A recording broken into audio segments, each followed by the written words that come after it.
Let us all unite and celebrate together the victories won for our liberation. Let us dedicate ourselves to rise together to defend. Welcome to Africa and Diaspora News. My name is Leonard Wikimo. Another contribution of Africa to the world. The most finest bronzes in the world are made in Africa. Africa, the second largest continent in the world, is endowed with craft arts and natural creativities. During the period of slave trade, colonial invasion in Nigeria, Benin, which is a city in Nigeria, was acknowledged as the capital of bronze sculpture in the world.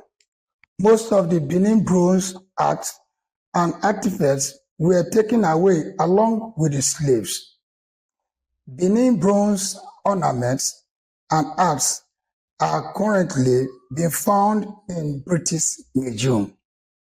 Benin bronze is another major contribution of Africa to the world.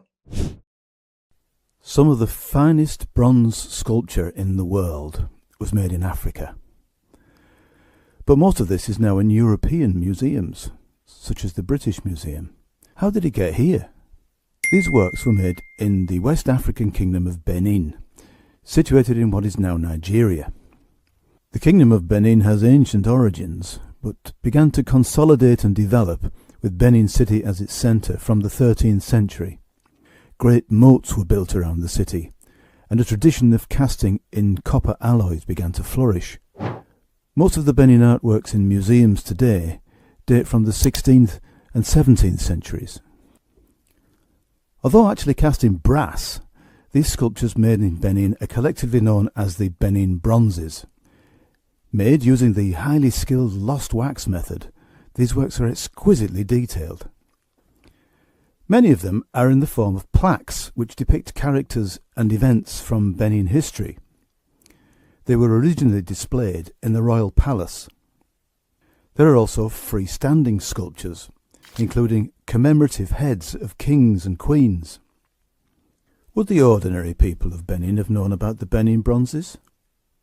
We put this question to Dr. Linda Buckley, a retired Open University Associate Lecturer who's done extensive research on Benin art and on how it ended up in Europe.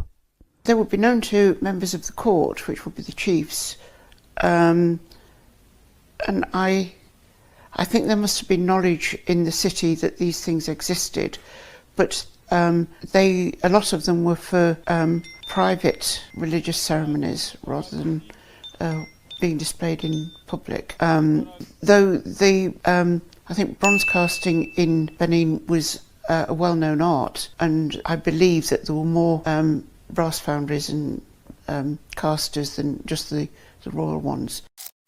To find out how the Benin bronzes have come to be in Europe, we need to go back to the 19th century.